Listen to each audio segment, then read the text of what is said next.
설날 연휴 시댁 식구 7명이 해외여행을 갔다가 시어머니가 사람들 앞에서 제 뺨을 2대나 때렸습니다. 어디서 굴러먹던 게 뻔뻔하게 따라와? 당장 꺼져. 저는 짐을 싸서 친정으로 돌아왔습니다. 섣달 금음날 시댁에서는 99통의 전화가 걸려왔죠. 길거리에 나앉게 된 시어머니, 꼬리말이 아니시더군요. 우릴 다 얼어 죽일 셈이냐. 이 이야기를 하자니 화가 나면서도 속이 시원합니다. 여러분도 한번 들어보시고 누가 상식에 어긋나는 건지, 제 시어머니가 너무하셨던 건지 판단해 주세요. 이야기는 작년 설날로 거슬러 올라갑니다. 설날을 한 달 앞두고 시어머니는 해외여행을 가자고 성하셨습니다. 옆집 김 선생님네 며느리가 시부모님 모시고 동남아에 다녀왔다며 우리도 뒤처질 수 없다고 하셨죠. 저는 설 연휴에 가족 다 같이 바람 쐬러 가는 것도 좋겠다 싶어 항공권과 숙소 예약을 자청했습니다. 출발 전날 저는 집안 정리하랴, 시부모님과 아가씨가 여행 중에 먹을 간식을 챙기랴 정신이 하나도 없었습니다. 그런데 시어머니는 소파에 앉아 귤만 까먹으며 한가하셨죠. 예, 그 캐리어는 너무 작잖니. 내 옷이 다 안 들어가겠다. 네가 산 간식은 왜 다 단 것뿐이야? 난 이런 거 안 좋아해. 저는 인내심을 갖고 말했습니다. 어머니, 캐리어는 더 큰 걸로 바꿔드릴게요. 짭짤한 간식은 지금이라도 아래 편의점 가서 사올게요. 어머니는 흥하고 콧방귀를 뀌고는 더 이상 아무 말도 안 하셨습니다. 마치 누가 몇 억이라도 떼먹은 듯한 표정이었죠. 남편은 옆에서 스마트폰만 들여다볼 뿐 아무 말도 하지 않았습니다. 저는 서운했지만 여행 가서 분위기를 망치고 싶지 않아 그냥 넘어갔습니다. 다음 날 공항으로 출발할 때 저는 큰 캐리어 3개를 혼자 끌었지만 시어머니는 빈손으로 앞장서 걸었고 아가씨는 뒤에서 스마트폰만 만지작거렸습니다. 남편은 겨우 자기 부모님 작은 배낭 하나를 들어줄 뿐이었죠. 공항에서 탑승 수속을 하는데 직원이 수화물 무게가 초과되어 추가 요금을 내야 한다고 했습니다. 그 말을 듣자마자 시어머니는 불같이 화를 내며 제 코앞에 손가락질했습니다. 넌 일 처리를 어떻게 하는 거니? 짐무게 하나 제대로 계산 못해서 돈을 낭비하게 만들어? 어머니, 제가 분명히 무게를 계산했었는데 아마 어머니께서 나중에 옷을 몇 벌 더 넣으셔서 그런 것 같아요. 제가 해명했지만 어머니는 들은 척도 하지 않으셨습니다. 주변 사람들 앞에서 살림도 못하는 애, 저런 며느리를 들여서 8대 조상 볼낯이 없다며 저를 몰아세웠습니다. 저는 눈물을 꾹 참고 추가 요금을 결제했습니다. 비행 내내 시어머니는 제게 눈길 한번 제대로 주지 않았습니다. 좌석 선택이 잘못됐다. 기내식이 맛없다. 전부 제 탓으로 돌렸죠. 해외에 도착해서 저희가 묵을 곳은 제가 미리 예약해둔 에어비앤비였습니다. 방 2개에 거실 하나짜리였죠.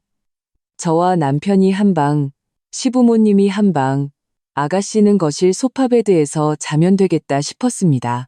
그런데 시어머니는 숙소에 들어서자마자 인상을 찌푸렸습니다. 여긴 왜 이렇게 좁아? 번듯한 거실도 없고. 일부러 돈 아끼려고 이런 후진 곳으로 잡은 거 아니니? 어머니, 이 근처 숙소는 대부분 이 정도 크기예요. 대신 관광지랑 가까워서 다니기 편해요. 하지만 어머니는 막무가내였습니다. 테이블 위 물컵을 바닥에 내던지며 소리쳤습니다. 난 몰라. 당장 더 큰 곳으로 바꾸든지 아니면 나 여기서 안 잘란다. 그제야 남편이 입을 열었습니다. 엄마, 이렇게 늦었는데 어떻게 숙소를 바꿔요? 그냥 하룻밤 참고 자요.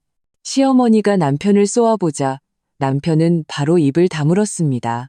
저는 바닥의 유리 조각을 보며 서러움이 북받쳤지만 묵묵히 빗자루를 가져와 치우고 시어머니께 따뜻한 물 한 잔을 새로 가져다 드렸습니다.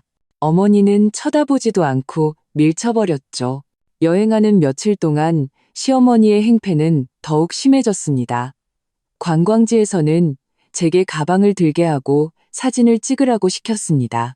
사진이 마음에 안 들면 스마트폰을 제게 던지며 기술이 이것밖에 안 되냐. 사진 하나 제대로 못 찍고 정말 쓸모없다고 막말을 했습니다. 식사 때는 반찬을 집어달라고 시켰고 제가 조금만 늦으면 식탁을 치며 나한테 반찬 주기 싫어서 일부러 민기적거리는 거지? 라며 화를 냈습니다. 저는 설날이니까 관계를 악화시키지 말자는 생각으로 모든 걸 참았습니다. 그러던 닷새째 밤, 저희는 현지 유명한 해산물 식당에 갔습니다. 시어머니는 한 상 가득 음식을 시키고는 제게 새우 껍질을 까라고 했습니다. 제가 막 첫 번째 새우를 까서 드리려는 순간 갑자기 손을 들어 제 뺨을 때렸습니다. 저는 맞은 뺨을 감싸준 채 멍하니 어머니를 쳐다봤습니다. 주변 사람들의 시선이 모두 저희에게 쏠렸죠. 제가 정신을 차리기도 전에 어머니는 다시 한번 제 뺨을 후려쳤습니다. 짝 소리가 식당에 울려 퍼졌습니다. 어머니는 저를 손가락질하며 소리쳤습니다. 어디서 굴러온 돌주제에 뻔뻔하게 우리 가족 행세야. 내 아들이 너 같은 거한테 장가간 게 눈이 삐었지. 당장 꺼져. 그 두 대의 뺨에 저는 정신이 번쩍 들었습니다. 그동안의 모든 인내는 차가운 절망감으로 변했습니다. 남편을 쳐다보자 그는 미간을 찌푸리며 엄마, 왜 손찌검을 해요라고 말할 뿐 저를 감싸주거나 아프냐고 물어보는 말 한마디 없었습니다. 아가씨는 옆에서 엄마 말이 맞아. 새언니는 너무 예민해. 작은 일 하나 제대로 못하면서라며 거들었습니다. 저는 더 이상 참을 수 없었습니다. 자리에서 일어나 말했죠. 네, 꺼져드릴게요. 이 저녁은 당신들끼리 드세요. 저는 뒤에서 저를 부르는 소리를 무시하고 그대로 식당을 나왔습니다. 숙소로 돌아와 곧장 제 짐을 쌌습니다. 뒤따라온 남편이 저를 막으며 말했습니다. 자기야, 왜 이래? 엄마가 그냥 성격이 좀 그래서 그래. 당신이 좀 참으면 되잖아. 저는 남편을 보며 말했습니다. 참으라고? 내가 지금까지 참아서 얻은 게 뭔데? 뺨 두 대 맞은 거? 나보고 뭘 더 참으라는 거야? 나 이 집에서 더는 못 살아. 친정 갈 거야. 남편이 계속 막으려 했지만 저는 그를 밀치고 캐리어를 끌고 밖으로 나갔습니다. 택시를 잡아 공항으로 가서 가장 빠른 한국행 비행기 표를 샀습니다. 비행기에 앉아 며칠간 당했던 서름을 생각하니 눈물이 멈추지 않았습니다. 다행히 몇 시간 후 저는 친정에 도착했습니다. 부모님은 돌아온 저와 제 얼굴에 손자국을 보시고는 가슴 아파하시며 다시는 그런 수모를 겪지 말라고 하셨습니다. 집에서 편안하게 며칠을 보내니 어느덧 섣달 금음날이었습니다. 저녁에 부모님과 떡국을 먹고 있는데 스마트폰이 울리기 시작했습니다. 남편의 전화였죠. 받지 않았습니다. 그러자 계속해서 전화가 울렸고 시어머니와 아가씨의 전화까지 번갈아 걸려왔습니다. 저는 모두 받지 않았습니다. 나중에 통화 기록을 보니 무려 99통이 와 있었습니다. 저는 그들이 제가 정지시킨 가족카드를 쓰지 못하게 되어 돈이 떨어졌다는 것을 알았습니다.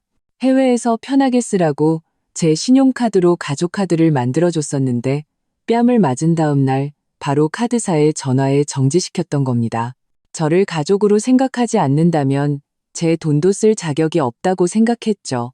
아니나 다를까 카드가 막히자 그들은 식당이나 호텔 비용을 결제할 수 없게 된 것이었습니다. 남편은 나중에 카카오톡 메시지를 보냈습니다. 호텔비 낼 돈이 없어. 카드 좀 다시 풀어줘. 저는 무시했습니다. 저러다 위험해지는 거 아니니? 엄마가 걱정하셨습니다. 엄마, 걱정 마세요. 자업자득이에요. 저를 때리고 욕할 때는 제가 상처받을 거란 생각은 안 했잖아요. 부모님은 제 말을 듣고 더는 아무 말씀도 하지 않으셨습니다. 그저 속상해하지 말고 즐겁게 설을 보내라고만 하셨죠. 저는 그들이 어떻게든 해결할 거라 생각했습니다. 그런데 다음 날 남편에게서 또 전화가 왔습니다. 이번엔 목소리가 무척 다급했죠. 호텔에서 쫓겨나서 지금 길거리에 있어. 제발 카드 좀 풀어줘. 저는 속으로 비웃었습니다. 이제 시작일 뿐인데 저한테 그토록 모질게 굴었으니 이 정도 고생은 아무것도 아니죠. 저는 말했습니다. 당신 엄마가 나 때릴 때 왜 안 말렸어? 이제 와서 나한테 빌어? 늦었어. 그리고는 전화를 끊고 스마트폰을 무음으로 바꿨습니다. 앞으로 그들의 상황이 더 힘들어질 거란 걸 알았습니다. 누가 저를 가족으로 취급하지 말라고 했나요? 모두 그들이 자초한 일이었습니다. 2부. 스마트폰을 무음으로 바꾼 후 저는 부모님과 함께 거실 소파에 앉아 설 특집 프로그램을 봤습니다. TV에서는 화려한 무대가 펼쳐졌고 유재석이 나오는 예능 프로그램을 보며 부모님은 박장대소하셨죠. 하지만 저는 리모컨을 쥔 채 자꾸만 스마트폰으로 눈길이 갔습니다. 그들이 걱정돼서가 아니었습니다. 저라는 계급장이 떨어진 그 가족이 어디까지 비참해질 수 있는지 궁금했기 때문입니다. 엄마는 제 마음을 아셨는지 귤 하나를 까서 제게 건네셨습니다. 딸, 그 골치 아픈 일은 그만 생각해. 자업자득 기잖니, 넌 즐겁게 설 보내? 저는 귤을 받아 한 입 베어 물었습니다. 달콤한 맛이 마음속 답답함을 조금이나마 씻어주는 것 같았습니다. 엄마, 나도 알아. 그냥 속이 시원해서 그래. 한편 시댁 식구들은 호텔 로비에서 쫓겨날 때 하늘에서는 진눈깨비가 흩날리고 있었습니다. 칼날 같은 찬바람이 뼛속까지 파고들었죠. 시어머니는 낮에 관광지에서 입었던 얇은 아이보리색 패딩을 그대로 입고 있었습니다. 소매 끝은 이미 해져 있었죠.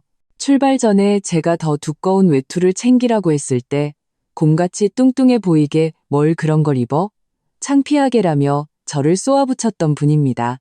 이제 와서 호텔 문을 나서자마자 목을 옷깃 속으로 움츠리고 양손을 주머니에 찔러 넣었습니다.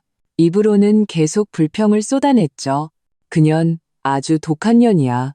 어떻게 카드 정지를 시켜. 우리를 다 죽일 셈인가 봐. 돌아가기만 해봐. 무릎 꿇고 사죄하게 만들 테니. 아가씨는 분홍색 코트를 입고 있었습니다. 보기에는 예뻤지만 전혀 보온이 되지 않았죠. 제자리에서 발을 동동 구르며 팔을 문질렀습니다. 목소리에는 울음기가 섞여 있었죠. 엄마, 나 추워 죽겠어. 여긴 왜 이렇게 바람이 새? 우리 이제 어디로 가? 길도 어둡고 무서워. 그녀의 손에는 립스틱과 파우더가 든 작은 핸드백이 들려 있었습니다. 호텔에서 체크아웃하라고 할 때 그녀가 가장 먼저 챙긴 것이 바로 그 가방이었죠. 두꺼운 옷 챙길 생각은 못하고 말입니다. 남편은 커다란 비닐봉지 3개를 들고 있었습니다. 그 안에는 가족들의 갈아입을 옷과 제가 전에 사준 멀미약, 감기약이 들어있었죠. 혹시나 해외에서 아플까봐 제가 일부러 챙겨 넣었던 것들입니다. 이제 와서는 약은 쓸모도 없이 사람이 먼저 얼어 죽게 생겼습니다. 남편은 이마에 주름을 잡으며 시어머니와 아가씨에게 말했습니다. 엄마, 미나야, 그만 좀 싸워. 싸워봐야 소용없어. 일단 좀 걸으면서 싼 모텔이라도 찾아보자. 하룻밤만 어떻게든 버텨야지. 그가 말할 때 입에서 나온 하얀 입김이 순식간에 바람에 흩어지는 걸 보니 날씨가 얼마나 추운지 알 수 있었습니다. 그들은 길가를 따라 걷기 시작했습니다. 돌로 포장된 길은 밤사이 얇은 살얼음이 얼어 있었습니다. 시어머니는 급하게 걷다가 하마터면 넘어질 뻔했습니다. 다행히 남편이 재빨리 부축했죠. 하지만 어머니는 고마워하기는커녕 남편을 밀쳤습니다. 넌 사람을 어떻게 부축하는 거야? 나 넘어뜨려 죽일 셈이니? 남편은 한숨을 쉬며 아무 대꾸도 못했습니다. 그저 걸음을 늦춰 한 손으로는 시어머니 팔을 잡고 다른 한 손으로는 봉지를 든 채 한 걸음 한 걸음 힘겹게 나아갔습니다. 그렇게 1시간을 걸으며 보이는 모텔마다 기웃거렸습니다. 첫 번째는 가정집 같은 펜션이었는데 문에 만실 팻말이 걸려 있었습니다. 남편이 문을 두드려 보려 하자 시어머니가 그를 막았습니다. 만실이라고 쓰여 있잖아. 시간 낭비하지 마. 두 번째는 체인 호텔이었습니다. 들어가서 가격을 물으니 프런트 직원이 하룻밤에 $800라고 했습니다. 시어머니는 그 말을 듣자마자 펄쩍 뛰었습니다. 뭐라고요? $800? 강도 아니야. 우리나라 5성급 호텔도 이렇게 비싸진 않겠네. 프런트 직원은 금발의 젊은 여성으로 한국어를 알아듣지 못하고 그저 웃으며 손을 저을 뿐이었습니다. 남편은 시어머니가 행패를 부려 망신당할까봐 서둘러 밖으로 끌고 나왔습니다. 그 후로도 몇 군데를 더 찾아봤지만 만실이거나 터무니없이 비쌌습니다. 설 연휴 기간이라 관광객이 몰린 데다 미리 예약도 하지 않았으니 빈 방을 찾는 것은 하늘의 별 따기였습니다. 시어머니는 다리가 풀려 처음에는 욕이라도 하더니 나중에는 욕할 기력도 없어졌습니다. 그저 남편에게 기댄 채 거친 숨을 몰아쉬었죠. 아들아, 엄마 더는 못 걷겠다. 다리에 나비라도 매단 것 같아. 너무 춥다. 어디서 좀 쉬자. 잠깐이라도 쪼그려 앉아있자. 남편은 주위를 둘러봤습니다. 길가에 녹색 페인트가 칠해진 철제 벤치가 있었습니다. 위에는 눈이 살짝 쌓여 있었죠. 그는 시어머니를 부축해 천천히 앉혔습니다. 벤치에 닿자마자 시어머니는 아이고 소리를 지르며 벌떡 일어났습니다. 이 의자는 왜 이렇게 얼음장 같아? 엉덩이가 깨지는 줄 알았네. 어머니는 엉덩이를 문지르며 아프고 화난 표정을 지었습니다. 아가씨가 한번 앉아보려다 닿자마자 쏘스라치게 놀라며 물러섰습니다. 엄마야, 진짜 차가워. 도저히 못 앉겠어. 오빠, 우리 그냥 서 있자. 서 있으면 움직이기라도 해서 좀 낫겠지. 남편은 어쩔 수 없이 두 사람을 벤치 옆에 서 있게 하고 자신은 봉지를 든 채 근처 편의점에 들어가서라도 바람을 피할 수 있을지 가봤습니다. 편의점 자동문은 그가 다가가자 띵 소리를 내며 열렸습니다. 따뜻한 바람이 불어나와 그는 잠시 기뻤습니다. 하지만 한 발짝 안으로 들어서자마자 안에 있던 직원에게 제지당했습니다. 직원은 덥수룩한 수염을 기른 중년 남성이었고 손에는 대걸레를 들고 있었습니다. 그는 알아들을 수 없는 외국어로 뭐라 말하며 문에 걸린 영업 종료 팻말을 가리켰습니다.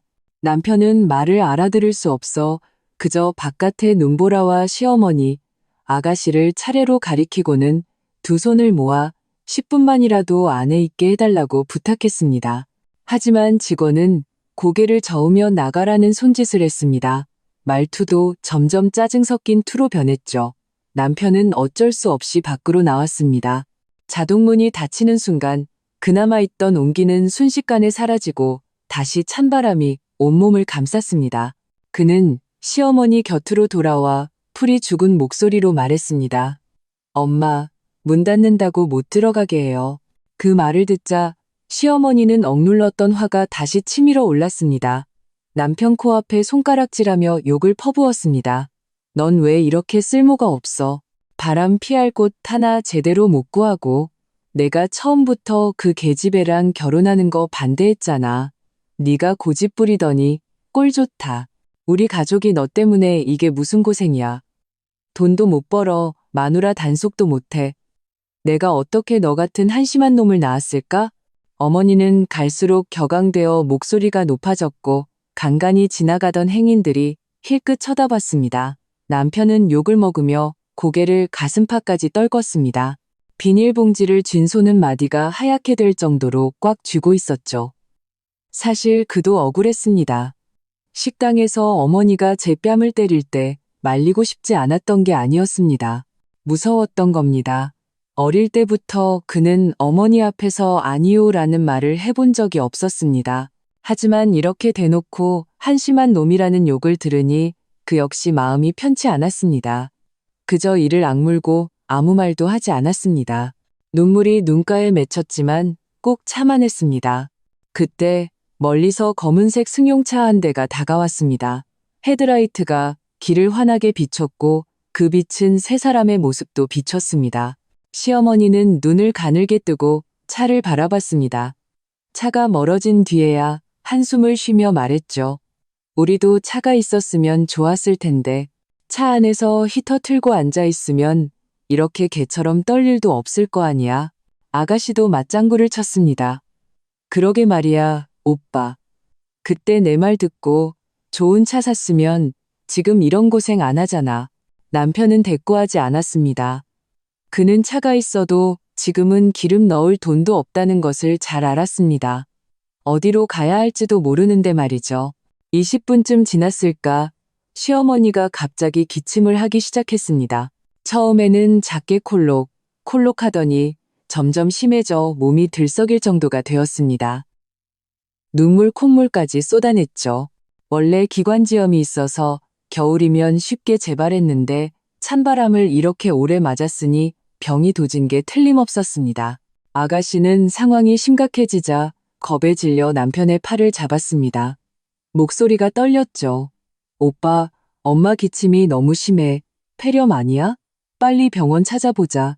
이러다 큰일 나겠어? 남편은 쪼그려 앉아 시어머니 등을 두드려주려 했습니다. 하지만 그의 손이 등에 닿자마자 어머니는 그를 밀쳐냈습니다. 만지지 마, 쓸모없는 놈. 병원 하나 못 찾으면서 남편은 어쩔 수 없이 일어나 스마트폰을 꺼내 지도를 켰습니다. 근처 병원을 검색하려 했지만 신호가 잡혔다 끊겼다를 반복해 지도는 로딩만 될 뿐이었습니다. 그는 초조해서 땀을 뻘뻘 흘리며 중얼거렸습니다. 왜 신호가 안 잡혀? 여긴 왜 이렇게 신호도 안 터지는 거야? 시어머니는 기침 때문에 말을 할 수 없어 그저 남편의 스마트폰을 손가락으로 가리켰습니다. 제게 전화를 걸라는 뜻이었죠. 남편은 망설였습니다. 제가 받지 않을 거라는 걸 알았지만 지금으로선 저 말고는 도움을 청할 곳이 없었습니다. 그는 떨리는 손으로 제 번호를 눌렀습니다. 전화 연결음이 3번 울린 뒤 지금 거신 번호는 통화 중이오니 라는 안내 음성이 나왔습니다. 사실 저는 통화 중이 아니었습니다. 그의 번호를 차단해 놨던 거죠. 그의 가식적인 사과를 듣고 싶지 않았습니다. 그는 포기하지 않고 다시 걸었지만 결과는 마찬가지였습니다. 그는 제게 카카오톡 메시지를 보내기 시작했습니다. 화면을 미친 듯이 두드렸죠. 여보, 내가 잘못했어. 제발 카드 좀 풀어줘. 엄마가 기침 때문에 죽을 것 같아. 이러다 정말 큰일 나. 여보, 내가 무릎이라도 꿇을게. 제발 우리 좀 살려줘. 여보, 화 풀어. 집에 돌아가면 엄마가 당신한테 사과하게 할게. 당신이 원하는 대로 다 할게. 그가 메시지를 보내는 동안 시어머니는 더는 서 있을 힘도 없어 바닥에 주저앉아 있었습니다. 그의 스마트폰을 기대에 찬 눈으로 바라봤지만 한참이 지나도 제 프로필 사진에는 아무 변화가 없었습니다. 아가씨가 다가와 화면을 보더니 입을 삐죽거리며 말했습니다. 오빠, 일부러 답장 안 하는 거 봐. 진짜 독하다. 엄마가 저렇게 아픈데도 모른 척하네. 시어머니는 그 말을 듣고 기침이 더 심해졌습니다. 스마트폰을 가리키며 불분명한 목소리로 말했죠. 욕해. 그년 천벌 받으라고. 남편은 차마 욕을 하지 못했습니다. 지금은 제게 빌어도 모자랄 판에 어떻게 욕을 할 수 있겠습니까? 그는 스마트폰을 다시 주머니에 넣고 쪼그려 앉아 시어머니를 부축했습니다. 엄마, 다른 방법을 찾아봐요. 분명히 방법이 있을 거예요. 그들은 그렇게 길거리에서 시간을 보냈습니다. 저녁 8시부터 새벽 1시가 넘도록 말이죠. 바람은 점점 거세지고 눈발도 굵어졌습니다. 시어머니의 머리카락과 어깨 위에는 금세 하얀 서리가 내려앉았습니다. 시어머니의 기침은 멈추지 않았고 나중에는 숨쉬기조차 힘들어 얼굴이 새빨개졌습니다. 남편은 계속 등을 두드려주느라 자기 팔이 아플 지경이었습니다. 아가씨는 추위를 견디다 못해 원을 그리며 뛰기 시작했습니다. 뛰면서 울었죠. 다시는 여행 안 올 거야. 집에 가고 싶어. 엄마가 끓여주는 갈비탕 먹고 싶어. 그렇게 뛰다가 발이 미끄러져 엉덩방아를 찧었습니다. 가방에 있던 립스틱과 파우더가 바닥에 쏟아졌죠. 그녀는 일어나지도 않고 바닥에 앉아 울기만 했습니다. 쏟아진 물건들을 주울 생각도 못했죠. 남편이 다가가 그녀를 일으켜 세우고 바닥에 떨어진 물건들을 주워 가방에 넣어주었습니다. 한숨을 쉬며 말했죠. 울지 마. 울어봐야 소용없어. 다시 찾아보자. 24시간 하는 편의점이라도 있을지 몰라. 그들은 다시 30분쯤 걸었습니다. 그러다 정말 불이 켜진 편의점을 발견했습니다.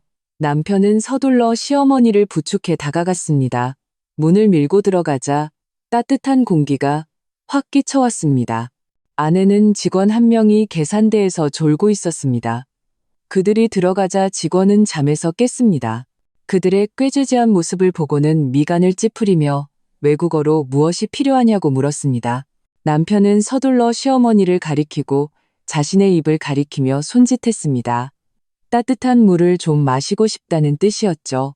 직원은 잠시 망설이다가 주방에서 따뜻한 물 한 잔을 가져와 시어머니에게 건넸습니다. 시어머니는 컵을 받아 양손으로 감싸쥐고 입가로 가져가 조금씩 마셨습니다. 따뜻한 물이 들어가자 기침이 조금 멎고 눈에 생기가 돌았습니다. 하지만 몇 모금 마시기도 전에 직원이 다가와 나가라는 손짓을 했습니다. 편의점에서는 오래 머물 수 없다는 뜻이었죠. 남편은 어쩔 수 없이 시어머니를 부축하고 아가씨를 데리고 다시 찬바람 속으로 나왔습니다. 그 한 잔의 물이 가져다 준 온기는 몇 분 만에 차가운 바람에 모두 씻겨나갔습니다. 날이 밝아올 무렵 바람은 조금 잦아들었지만 기온은 더 떨어졌습니다. 길가의 물웅덩이는 모두 얼어붙었죠. 시어머니는 추위에 거의 감각을 잃은 상태였습니다. 남편에게 기댄 채 고개를 까딱이며 중얼거렸습니다. 물 좀 더 줘. 아가씨도 올 기력조차 없었습니다. 가로등 기둥에 기댄 채 멍한 눈으로 서 있었죠. 입술은 추위에 보라색으로 변했고 말도 제대로 하지 못했습니다. 오, 오빠, 나 좀 어지러운 것 같아. 남편은 아가씨의 이마를 만져봤습니다. 불덩이 같았죠. 시어머니 이마도 마찬가지였습니다. 그의 심장이 덜컥 내려앉았습니다. 추위 때문에 열이 오른다는 것을 알았습니다. 이대로 가다가는 정말 큰일 날 것 같았습니다. 그는 주위를 둘러봤습니다. 멀리서 주황색 옷을 입은 환경미화원 한 분이 길을 쓸고 있었습니다. 그의 눈이 번쩍 뜨였습니다. 환경미화원이라면 이 근처 지리를 잘 알 테니 도움을 받을 수 있을지도 모른다고 생각했죠. 그는 서둘러 시어머니를 부축하고 아가씨를 뒤따르게 해 한 걸음 한 걸음 그쪽으로 다가갔습니다. 환경미화원 곁에 다가가 입을 열려던 순간 그는 자신이 외국어를 전혀 할 줄 모른다는 사실을 깨달았습니다. 그는 초조해서 머리를 쥐어뜯다가 손짓으로 설명하기 시작했습니다. 먼저 시어머니와 아가씨를 가리키고 자기 이마를 만진 뒤 잠자는 신용을 했습니다. 잠을 잘 곳을 찾고 있다는 뜻이었죠. 환경미화원은 50대쯤 되어 보이는 인상 좋은 아저씨였습니다. 하지만 한참을 봐도 남편의 뜻을 이해하지 못하고 고개를 저었습니다. 그리고는 멀리 있는 경찰서를 가리키며 전화하는 신용을 했습니다. 남편은 그가 경찰서에 가서 도움을 청하라는 뜻임을 알아차렸습니다. 하지만 경찰서가 어디 있는지도 모르는데 전화는 어떻게 하겠습니까? 그는 그저 환경미화원에게 고개를 숙여 감사합니다라고 말하고는 다시 시어머니를 부축해 돌아섰습니다. 그때 시어머니가 갑자기 눈을 뜨고 남편의 손을 잡았습니다. 목소리가 모기 소리처럼 희미했죠. 아들아, 엄마 이제 죽는 거니? 나 아직 죽기 싫어. 아직 손주도 못 봤는데, 아직 호강도 못 해봤는데. 아가씨는 그 말을 듣고 눈물을 다시 쏟아냈습니다. 남편의 어깨에 기대 울었죠. 오빠, 나도 죽기 싫어. 우리 어떡해? 집에 가고 싶어. 아빠 보고 싶어. 시아버지는 집을 보느라 따라오지 않았습니다. 남편은 두 사람을 보며 가슴이 미어지는 것 같았습니다. 마침내 참았던 눈물이 터져 나왔습니다. 그는 눈물을 닦고 이를 악물며 말했습니다. 헛소리하지 마. 우린 꼭 돌아갈 수 있어. 내일 날 밝으면 길에서 한국 사람 찾아볼 거야. 분명히 도와주는 사람이 있을 거야. 하지만 그는 누구보다 잘 알았습니다. 이것은 그저 자기 위안일 뿐이라는 것을. 말도 통하지 않는 낯선 나라에서 돈 한 푼 없이 열이 나는 환자 2명을 데리고 있는데 설령 한국 사람을 만난다 해도 사기꾼으로 오해하고 피하기 바쁠지도 모릅니다. 그는 하늘을 올려다봤습니다. 동쪽 하늘이 이미 희미하게 밝아오고 있었습니다. 새로운 하루가 시작되려 하고 있었습니다. 하지만 그들에게는 또 다른 고난의 하루가 될 것이었습니다. 그렇게 시댁 식구들은 해외 길거리에서 꼬박 하룻밤을 얼었습니다. 시어머니의 기침은 점점 심해져 때로는 숨이 넘어갈 듯 기침을 했습니다. 아가씨는 열에 들떠 남편이 부축해야만 걸을 수 있었습니다. 남편 자신도 손발이 얼어 감각이 없었고 눈은 핏발로 가득했습니다. 보기에도 처참할 정도로 초췌했죠. 그는 나중에 제게 말했습니다. 그날 밤 많은 생각을 했다고. 만약 식당에서 어머니를 막아서 저를 때리지 못하게 했다면 오늘 같은 상황은 없었을까? 만약 조금이라도 제 편을 들어줬더라면 우리의 삶은 조금 더 나아졌을까? 하지만 이제 와서 후회한들 소용없었습니다. 그들은 그저 찬바람 속에서 고통스럽게 버티며 올지 안 올지 모르는 희망을 기다릴 뿐이었습니다. 3부. 날이 막 밝아올 무렵 저는 단잠에 빠져 있는데 엄마 목소리에 잠이 깼습니다. 딸, 일어나서 아침 먹어. 엄마가 만두 쪘어. 네가 제일 좋아하는 배추 돼지고기 소로. 저는 기지개를 켜며 침대에서 일어났습니다. 씻고 식탁으로 가니 접시에 김이 모락모락 나는 만두가 담겨 있었습니다. 마음이 따뜻해졌죠. 아빠는 옆에서 신문을 보고 계셨습니다. 고개를 들어 제게 물으셨죠. 어젯밤에 시댁에서 또 전화 안 왔니? 저는 만두 하나를 집어 입에 넣으며 웅얼거렸습니다. 안 왔어요. 번호 다 차단해 놨거든요. 전화해도 안 와요. 엄마가 한숨을 쉬셨습니다. 에휴, 걔들이 잘못하긴 했지만 정말 얼어 죽거나 큰일이라도 나면 어떡하니? 그래도 내 남편 가족인데. 저는 젓가락을 내려놓고 말했습니다. 엄마, 걱정 마세요. 자업자득이에요. 저 때리고 욕할 때는 제가 가족이란 생각은 안 했잖아요. 한편 시댁 쪽은 동쪽 하늘이 희미하게 밝아오자 길에는 드문드문 행인들이 보이기 시작했습니다. 남편은 시어머니를 부축하고 아가씨는 뒤따랐습니다. 세 사람은 오들오들 떨며 길가에 서서 오가는 행인들을 멍하니 바라봤습니다. 하룻밤 굶고 하룻밤을 얼었으니 그들은 배가 등에 달라붙을 지경이었습니다. 특히 아가씨는 평소 집에서 공주처럼 자라 이런 고생은 해본 적이 없었습니다. 몇 걸음 걷고는 칭얼거렸죠. 오빠, 나 배고파. 뭐 좀 먹고 싶어. 배고파 죽겠어. 남편은 주머니를 뒤졌습니다. 모든 주머니를 다 뒤져서 동전 몇 개를 찾아냈습니다. 예전에 제가 환전해준 현지 화폐였죠. 다 합쳐도 빵 하나 살 돈이 안 됐습니다. 그는 동전 몇 개를 들고 미간을 찌푸리며 말했습니다. 미나야, 좀만 더 참아. 좀 더 걸어보면서 싼 아침 식당이라도 찾아보자. 하지만 한참을 걸어도 지나치는 식당들은 문을 열지 않았거나 문을 연 곳은 가격을 보니 남편 손에 든 돈으로는 따뜻한 우유 한 잔도 살 수 없었습니다. 시어머니는 배가 고파 어지러웠습니다. 남편에게 기댄 채 힘없이 말했죠. 아들아, 나도 배고프다.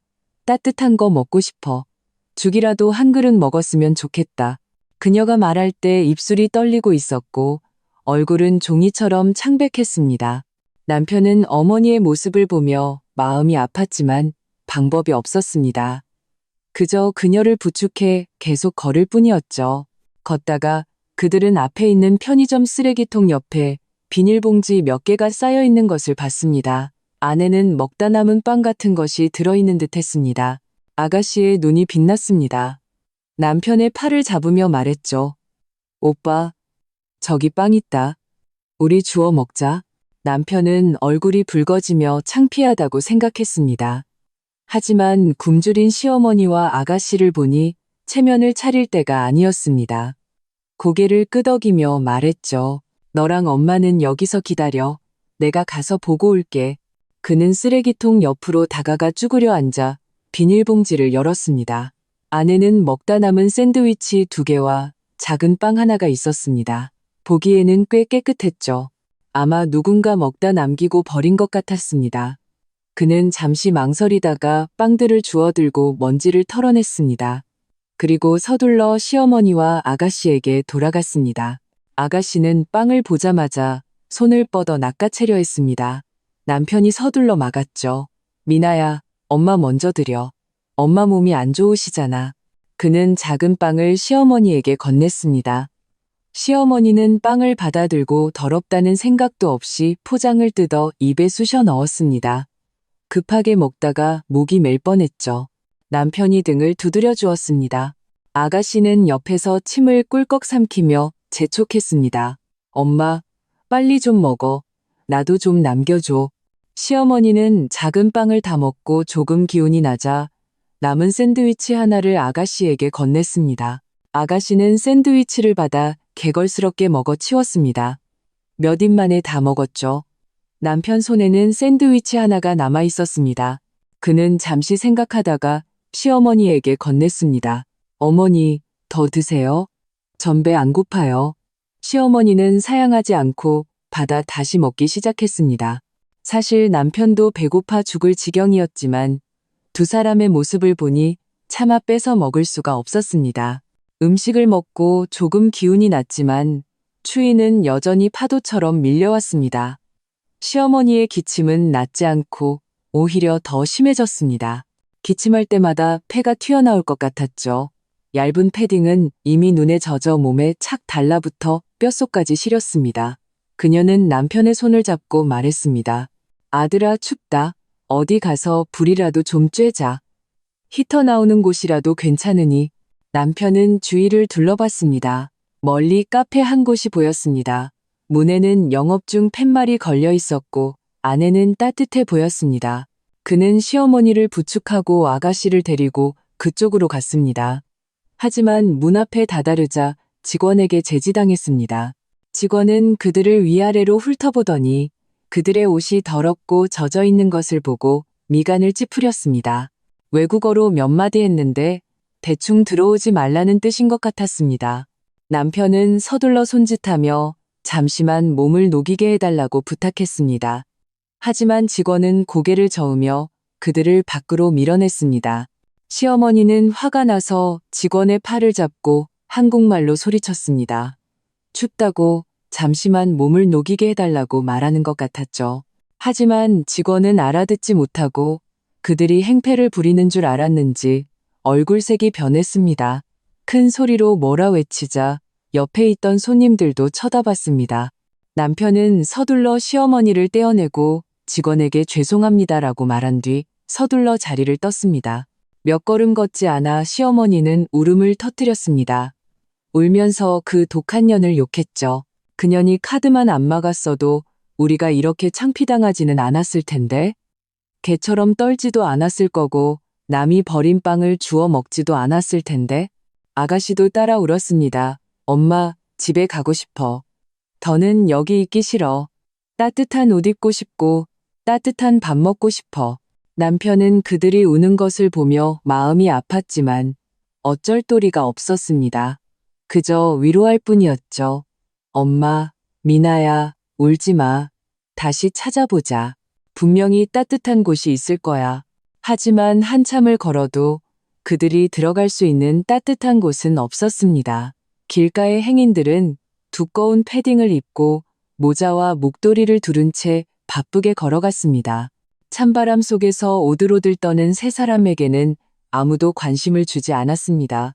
나중에 그들은 버스 정류장에 도착했습니다. 정류장에는 바람을 막아주는 쉼터가 있었습니다. 히터는 없었지만 적어도 바람은 막아줄 수 있었죠. 그들은 서둘러 그곳으로 들어가 섰습니다. 쉼터 안에는 이미 몇 사람이 버스를 기다리고 있었습니다. 그들의 꾀죄죄한 모습을 보고는 다들 뒤로 물러서며 이상한 눈으로 쳐다봤습니다. 시어머니는 다른 사람의 시선 따위는 신경 쓸 겨를도 없었습니다. 기둥에 기댄 채 계속 기침을 했습니다. 아가씨는 추위를 견디다 못해 바닥에 쭈그려 앉아 무릎을 끌어안고 덜덜 떨었습니다. 남편은 그 모습을 보고 마음이 아팠습니다. 그는 자신의 외투를 벗어 아가씨에게 덮어주었습니다.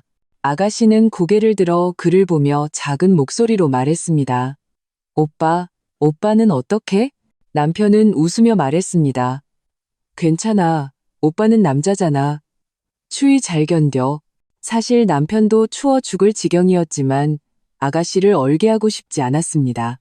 얼마 지나지 않아 남편은 이가 딱딱 부딪힐 정도로 떨었고 양손을 계속 비볐지만 소용없었습니다. 그는 시어머니와 아가씨를 보며 점점 절망에 빠졌습니다. 스마트폰을 꺼내 다시 신호가 잡히는지 제게 메시지를 보낼 수 있는지 확인해 봤지만 화면에는 여전히 서비스 없음이라고 떠 있었습니다. 그는 한숨을 쉬며 스마트폰을 다시 주머니에 넣었습니다.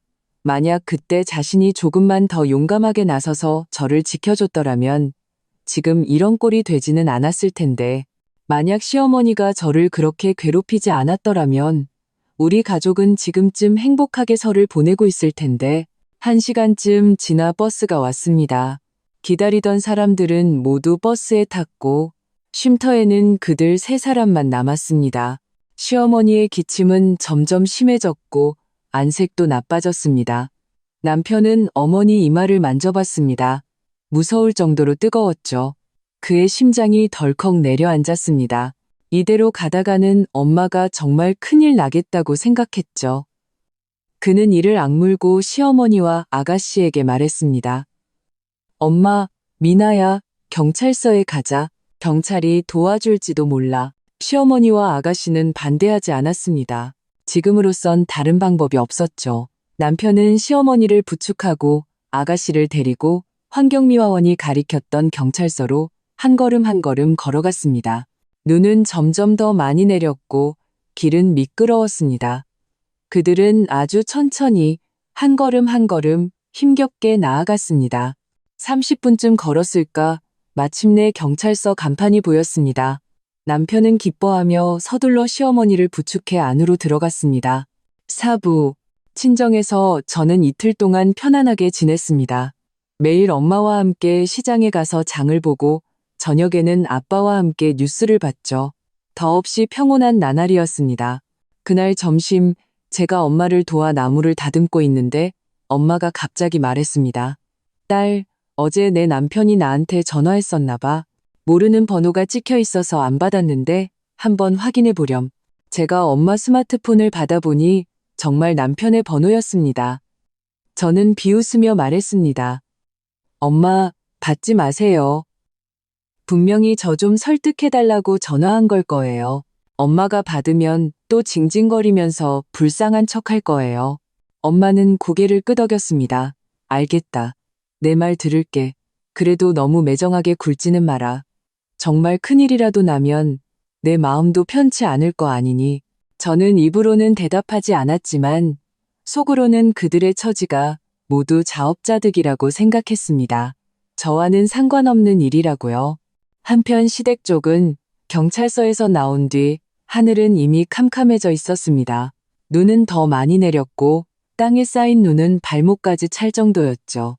남편은 눈밭에 주저앉은 시어머니를 부축하며 마음이 타들어갔습니다. 엄마, 앉아 계시면 안 돼요. 눈이 이렇게 찬데 그러다 큰일 나요. 제가 부축해 드릴게요. 다시 방법을 찾아봐요. 시어머니는 고개를 저으며 힘없이 말했습니다. 아들아, 나 못 일어나겠다. 정말 더는 못 걷겠어. 그냥 여기서 좀 쉬게 해줘. 아가씨도 옆에서 울며 말했습니다. 오빠, 나도 못 걷겠어. 그냥 여기서 기다리자. 누가 와서 도와줄지도 모르잖아. 남편은 그들을 보며 결심했습니다. 이대로 포기할 수는 없다고. 전에 환경미화원이 근처에 한국인이 운영하는 가게가 있다고 했으니 한국인을 찾아 도움을 청할 수 있을지도 모른다고 생각했죠. 그는 이를 악물고 시어머니를 눈밭에서 일으켜 세우고 아가씨를 잡아 끌었습니다. 저 앞거리에 가보자. 전에 내가 한국 식당 간판을 본 것 같아. 가서 사정해보자. 도와줄지도 몰라. 그렇게 말하고는 시어머니를 부축하고 아가씨를 데리고 한 발 한 발 힘겹게 앞쪽 거리로 향했습니다. 20분쯤 걸었을까 마침내 앞에 한글 간판이 걸린 식당이 보였습니다. 서울 뚝배기라고 쓰여 있었죠. 남편은 기뻐하며 서둘러 시어머니를 부축해 다가갔습니다. 식당 안은 불이 켜져 있었고 유리문을 통해 몇몇 손님들이 식사하는 모습이 보였습니다. 남편이 유리문을 밀고 들어가자 따뜻한 공기와 함께 구수한 된장찌개 냄새가 코를 찔렀습니다. 50대쯤 되어 보이는 식당 사장님이 그들을 보고는 잠시 흠칫하더니 다가와 물었습니다. 식사하러 오셨어요? 남편이 서둘러 말했습니다. 사장님, 저희는 밥 먹으러 온 게 아닙니다. 저희는 한국 사람인데 여기서 좀 곤란한 일을 겪어서 도움을 청하러 왔습니다. 사장님은 그들을 위아래로 훑어봤습니다. 더럽고 젖은 옷, 그리고 핏기 없는 얼굴을 보고는 미간을 찌푸렸죠. 무슨 곤란한 일이요? 일단 말해봐요. 남편은 서둘러 그들의 상황을 설명했습니다. 시어머니가 아프고 돈도 없고 카드도 정지됐고 대사관에서도 도와줄 수 없었다는 이야기까지 전부 말했죠. 마지막으로 말했습니다. 사장님, 돈을 좀 빌려주시거나 하룻밤만이라도 여기서 묵게 해주실 수 없을까요? 한국에 돌아가면 꼭 갚겠습니다. 사장님은 한숨을 쉬었습니다. 젊은이, 내가 안 도와주고 싶은 게 아니에요. 우리도 작은 가게라 쉽지 않고 요즘 사기꾼도 많아서 당신들 말이 진짜인지 알 수가 없잖아요. 그리고 여긴 식당이라 잘 곳도 없어요. 남편이 간절하게 말했습니다. 사장님, 정말입니다. 제 주민등록번호랑 한국 연락처도 남겨드릴 수 있어요. 돌아가면 꼭 돈 보내드릴게요. 그때 식당에 있던 다른 손님들도 그들을 쳐다봤습니다. 한 손님이 말했죠. 사장님, 도와주지 마세요. 사기꾼일지도 몰라요.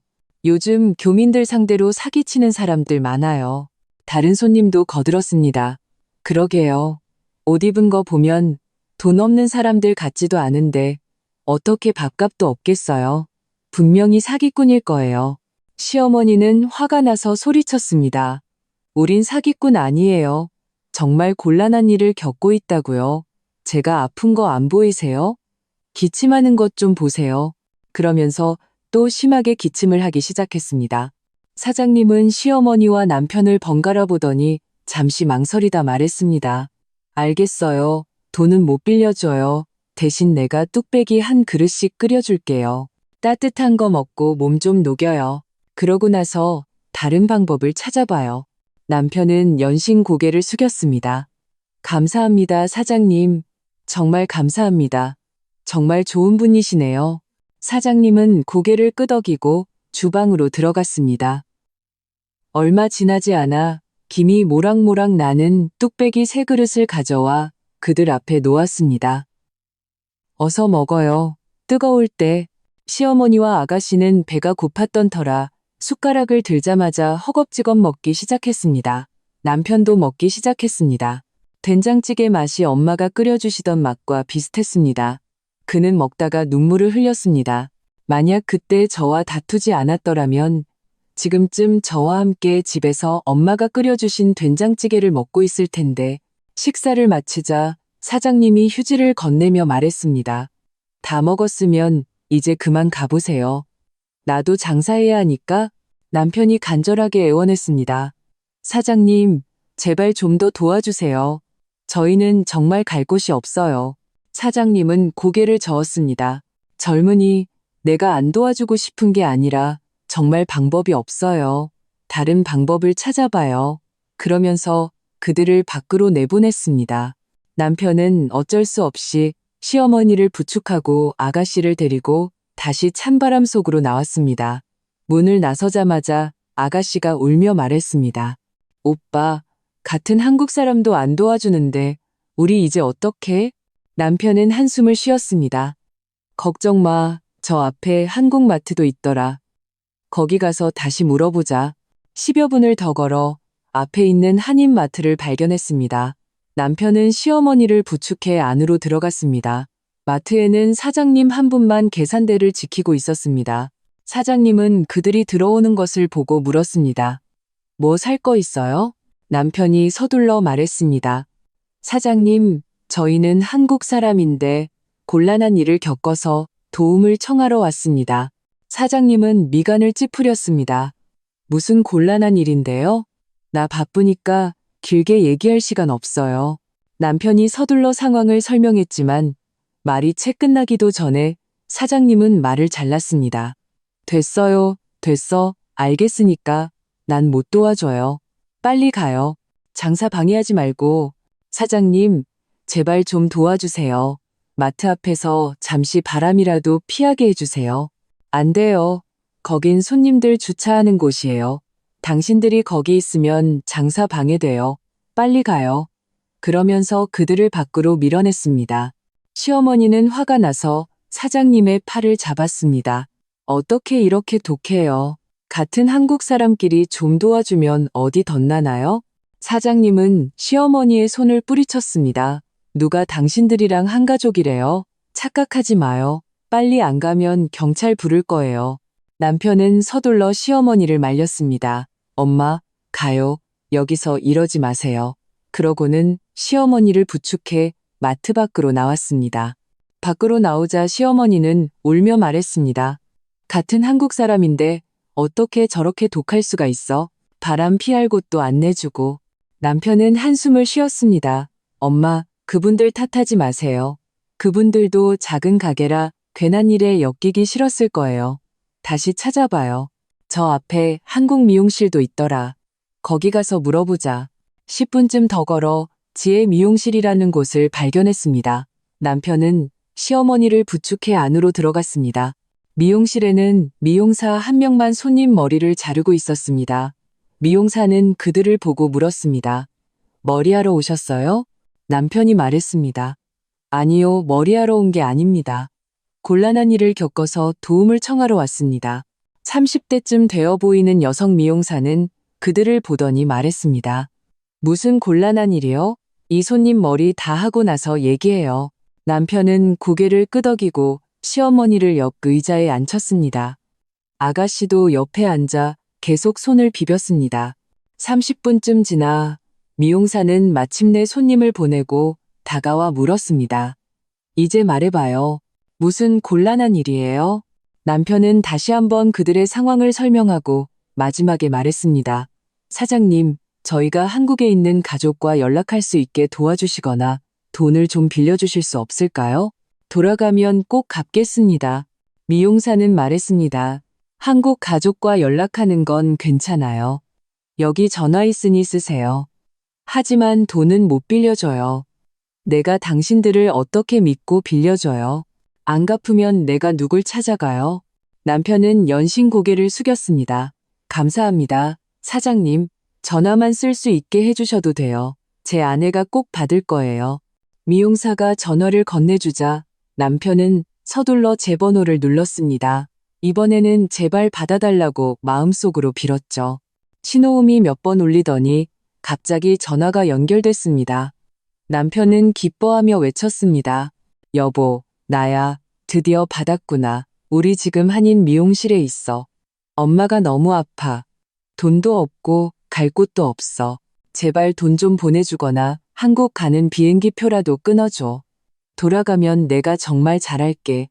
당신이 시키는 건 뭐든지 할게. 전화기 너머로 듣고 있는 제 마음에는 아무런 동요가 없었습니다. 저는 말했습니다. 내가 왜 당신들을 도와줘야 하는데? 당신 엄마가 사람들 앞에서 내 뺨 때릴 때 당신은 왜 나를 안 도와줬어? 이제 와서 나한테 빌어? 늦었어. 그리고는 전화를 끊어버렸습니다. 남편은 전화를 든 채 한참을 멍하니 서 있다가 천천히 미용사에게 전화를 돌려주었습니다. 사장님, 감사합니다. 그래도 안 도와준대요. 미용사는 한숨을 쉬었습니다. 젊은이, 내가 뭐라 할 건 아니지만 당신 아내 태도를 보니 당신들이 전에 뭔가 잘못한 게 분명하네. 여자가 시집 가는 건 행복하게 살려고 가는 거지 구박받으려고 가는 게 아니에요. 당신들이 잘해줬으면 저렇게 매정하게 굴 리가 없죠.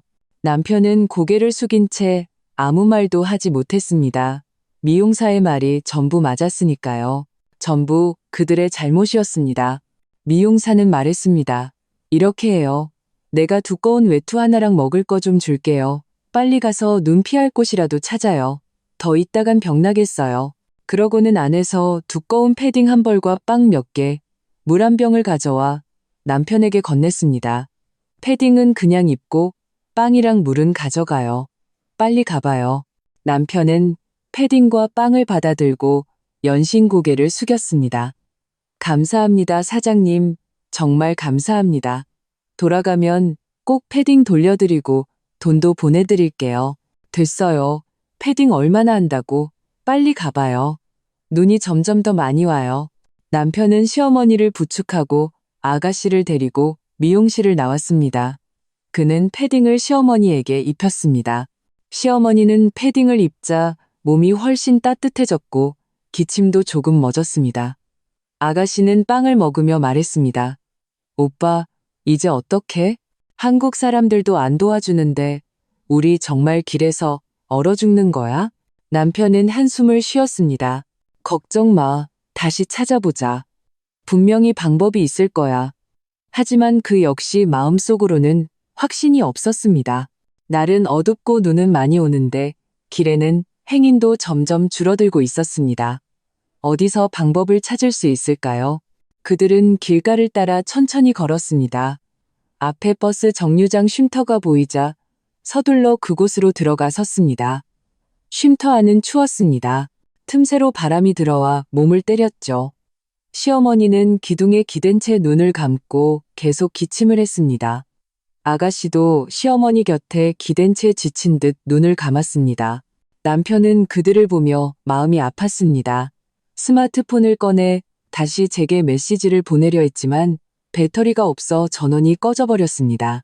그는 한숨을 쉬며 스마트폰을 주머니에 넣었습니다. 만약 배터리만 있었더라면 좋은 말로 다시 한번 설득해서 도움을 받을 수 있었을 텐데 그들은 그렇게 버스 정류장 쉼터에서 하룻밤을 더 보냈습니다. 오후, 친정에서 지내는 것이 점점 더 편안해졌습니다. 그날 오후, 제가 엄마와 함께 베란다에서 햇볕을 쬐며 이야기를 나누고 있는데 엄마의 스마트폰이 울렸습니다. 엄마는 스마트폰을 들어 모르는 번호인 것을 보고 잠시 망설이다가 전화를 받았습니다. 전화가 연결되자마자 전화기 너머로 시어머니의 울음 섞인 목소리가 들려왔습니다. 사부인, 제발 저희 좀 도와주세요. 저희 해외에서 얼어 죽고 굶어 죽게 생겼어요. 엄마는 잠시 당황하다가 저를 한번 쳐다보고는 전화기에 대고 말했습니다. 진정하시고 천천히 말씀하세요. 무슨 일이시죠? 시어머니는 엄마가 말을 받아주자 더욱 서럽게 울었습니다. 사부인, 저 지혜 시험이에요. 저희가 해외여행을 왔는데 글쎄 며느리가 저희 가족 카드를 정지시켜버렸어요. 지금 잘 곳도 없고 먹을 것도 없고 저는 아파서 숨도 제대로 못 쉬겠어요. 제발 따님 좀 설득해서 카드 좀 풀어주게 하거나 돈이라도 좀 보내달라고 해주세요. 저희 좀 살려주세요. 저는 옆에서 모든 것을 똑똑히 들었습니다. 속으로 비웃으며 아무 말도 하지 않았습니다. 엄마가 어떻게 대응할지 궁금했죠. 엄마는 미간을 찌푸리며 차분한 목소리로 말했습니다. 사부인, 일단 진정하세요. 제가 하나 여쭤볼게요. 해외에서 도대체 무슨 일이 있었던 거죠? 우리 딸이 멀쩡히 있다가 왜 갑자기 카드를 정지시켰을까요? 처음에는 해외여행 간다고 했는데 지금은 왜 당신들만 거기 있는 거죠? 시어머니는 우물쭈물하며 말했습니다. 아, 아무 일도 없었어요. 그냥 따님이 성격이 좀 그래서 작은 일에 화가 나서 카드를 정지시킨 거예요. 사부인, 지금 그런 걸 따질 때가 아니에요. 저희 정말 죽을 것 같아요. 제발 좀 설득해 주세요. 엄마는 그 말을 듣고 분명히 무슨 일이 있었다는 것을 직감했습니다. 저를 한번 쳐다보고는 전화기에 대고 말했습니다. 사부인, 무슨 일이 있었는지 솔직하게 말씀하셔야죠. 우리 딸은 어릴 때부터 불합리한 아이가 아니었어요. 카드를 정지시켰다면 분명히 당신들이 우리 딸을 서운하게 한 일이 있었을 거예요. 솔직하게 말씀 안 하시면 제가 어떻게 설득을 하겠어요?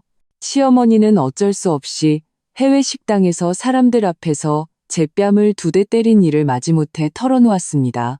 그것도 일부러 가볍게 말했죠. 그냥 식당에서 밥 먹다가 말다툼을 좀 했어요. 제가 순간 화가 나서 2대 때렸는데 일부러 그런 건 아니었어요. 그런데 그걸 마음에 담아두고 카드를 정지시키고 저희를 버려두고 갔어요.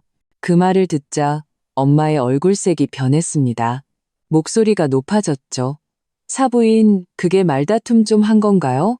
사람들 앞에서 우리 딸 뺨을 2대나 때렸다고요? 그게 얼마나 큰 상처인 줄 아세요? 우리 딸이 당신들 집에 시집 간 건 사랑받으려고 간 거지 그렇게 모욕당하려고 간 게 아니에요. 저랑 애 아빠는 어릴 때부터 우리 딸 손가락 하나 건드린 적이 없어요. 그런데 당신은 어떻게 사람들 앞에서 우리 딸을 때릴 수가 있어요? 누가 화가 안 나겠어요? 시어머니는 엄마의 말에 아무 대꾸도 못하고 그저 울기만 했습니다. 사부인, 제가 잘못했어요. 때리면 안 됐는데 돌아가면 꼭 사과할게요. 제발 따님 좀 설득해서 저희 좀 도와달라고 해주세요. 저희 정말 여기서 죽을 것 같아요. 엄마는 한숨을 쉬며 말했습니다. 사부인, 제가 안 도와주는 게 아니에요. 당신들이 너무 심했어요. 우리 딸이 얼마나 큰 상처를 받았는지 아세요? 해외에서 돌아왔을 때 얼굴에 손자국이 그대로 있었어요. 제가 보고 얼마나 가슴이 아팠는지 이제 와서 막다른 길에 몰리니까 도움을 청하는 건가요? 진작에 왜 그러셨어요? 우리 딸 때릴 때는 이런 날이 올 줄 몰랐나요? 네, 다 제 잘못이에요. 때리면 안 됐는데 돌아가면 꼭 사죄할게요. 사부인, 제발 좋은 말 한마디만 해주세요. 엄마는 단호한 목소리로 말했습니다. 사부인, 이건 제가 도와드릴 수 없어요. 우리 딸도 이제 다 컸고 자기 생각이 있어요. 딸이 내린 결정에는 분명히 그만한 이유가 있을 거예요. 정말 도움을 받고 싶으면 당신들이 직접 딸에게 진심으로 사과해서 화를 풀어주세요. 저는 당신들 편에 서서 우리 딸을 힘들게 할 수 없어요. 우리 딸이 받은 상처만으로도 충분해요. 시어머니는 엄마가 도와주지 않자 다급해졌습니다. 사부인, 어떻게 이렇게 매정하세요? 우린 한 가족이잖아요. 안 도와주시면 저희 정말 여기서 얼어 죽어요. 엄마가 말했습니다. 사부인, 제가 매정한 게 아니에요. 당신들이 먼저 우리 딸에게 매정하게 굴었잖아요. 가족이라도 서로 존중해야죠. 당신들이 우리 딸을 존중하지 않았는데 우리 딸이 왜 당신들을 도와줘야 하나요? 자기가 한 일은 자기가 책임져야죠. 저 바쁘니 이만 끊겠습니다. 그러고는 전화를 끊어버렸습니다. 전화를 끊고 나서 엄마는 저를 보며 말했습니다. 딸, 엄마가 걔들 편 안 들어줬다고 서운해하지 마. 저는 엄마 손을 잡고 말했습니다. 엄마, 고마워요. 엄마가 잘하셨어요. 자업자득이에요. 전 그렇게 쉽게 용서 안 할 거예요. 엄마는 제 머리를 쓰다듬으며 말했습니다. 바보 같은 딸. 엄마가 너 안 아껴주면 누가 아껴주겠니? 걔들이 정말 진심으로 사과하면 그때 가서 용서할지 말지 고민해봐. 만약 예전처럼 너를 괴롭히면 더는 참으면 안 된다. 6부. 아가씨가 한국에 돌아온 날 저는 집에서 엄마와 함께 만두를 빚고 있었습니다. 갑자기 초인종 소리가 들렸죠. 엄마가 문을 열어주러 가셨다가 돌아오실 때 뒤에 익숙한 모습이 따라 들어왔습니다. 남편이었습니다. 그는 구겨진 외투를 입고 머리는 헝클어져 있었으며 눈은 퀭하고 턱에는 수염이 거뭇거뭇했습니다. 해외여행 갈 때의 멀끔한 모습과는 딴판이었죠. 그는 집에 들어서자마자 저를 뚫어지게 쳐다봤습니다. 입술을 달싹이며 무언가 말하려다 말았죠. 저는 손에 만두피를 든 채 그를 무시하고 계속 만두를 빚었습니다. 이제 와서 나를 찾아와? 진작에 뭘 했는데라고 속으로 생각했죠. 엄마는 남편에게 따뜻한 물 한 잔을 건네며 말했습니다. 앉게. 할 말 있으면 천천히 해. 그는 컵을 받아 양손으로 감쌌습니다. 너무 오래 추위에 떨었는지 손가락이 미세하게 떨리고 있었죠. 그는 물을 한 모금 마시고 나서야 입을 열었습니다. 여보, 내가 잘못했어. 제발 용서해줘. 엄마가 아직 해외에서 떨고 있어. 기침이 점점 더 심해져. 이대로 가다간 정말 큰일 나. 저는 고개도 들지 않고 만두피를 밀며 말했습니다. 당신 엄마한테 큰일이 나든 말든 나랑 무슨 상관인데? 그 사람이 사람들 앞에서 내 뺨 2대 때릴 때는 이런 날이 올 줄 몰랐대? 당신은 그때 왜 나서서 내 편 한마디 안 들어줬어? 그는 서둘러 말했습니다. 여보, 그때는 내가 너무 비겁했어. 엄마가 당신을 괴롭히는 걸 보고만 있었으면 안 됐는데 내가 잘못했어. 앞으로는 절대 안 그럴게. 제발 엄마가 불쌍하다고 생각하고 한국 오는 비행기 표라도 한 장 끊어줘. 돌아와서 치료받게 해줘야지. 응? 저는 손에 들고 있던 밀대를 내려놓고 고개를 들어 그를 쳐다봤습니다. 그 사람이 불쌍하다고? 그럼 나는 누가 불쌍하게 여겨줬는데? 내가 해외에서 당신 엄마한테 뺨 맞고 당신들 가족한테 모욕당할 때 누가 나를 불쌍하게 여겨줬어? 내가 친정에 돌아왔을 때 얼굴에 손자국이 그대로 있었어. 우리 부모님이 나 때문에 가슴 아파할 때 누가 우리 부모님을 불쌍하게 여겨줬는데? 그는 제 말에 고개를 숙였습니다. 목소리에는 울음기가 섞여 있었죠. 여보, 다 내 잘못이야. 내가 당신을 지켜주지 못했어. 당신한테도, 장인어른, 장모님께도 죄송해. 때리든 욕하든 다 나한테 해. 우리 엄마랑은 더는 싸우지 마. 엄마는 나이도 많고 몸도 안 좋잖아. 해외에 더 있다가는 정말 목숨이 위험해. 엄마가 옆에서 한숨을 쉬며 말했습니다. 이서방, 우리가 매정한 게 아니야. 자네들이 너무 심했어. 우리 딸이 자네 집에 시집 가서 하루도 편할 날이 없었어. 오히려 이렇게 큰 상처를 받았잖아. 정말 우리가 도와주길 바란다면 성의를 보여야지. 미안하다는 말만 하면 다인가? 남편은 서둘러 일어나서 저와 엄마를 향해 허리를 숙였습니다. 장모님, 여보, 제가 잘못했습니다. 앞으로는 정말 아내한테 잘할게요. 다시는 상처받는 일 없게 할게요. 엄마도 제가 잘 말씀드렸어요. 엄마도 잘못했다고 하셨어요. 돌아오시면 꼭 아내한테 직접 사과하게 할게요. 저는 비웃으며 말했습니다. 사과? 그 사람이 진심으로 사과할 사람이었으면 해외에서 나한테 그렇게 안 했겠지. 이제 와서 막다른 길에 몰리니까 사과하겠다는 거 난 안 믿어. 그는 서둘러 말했습니다. 여보, 진짜야.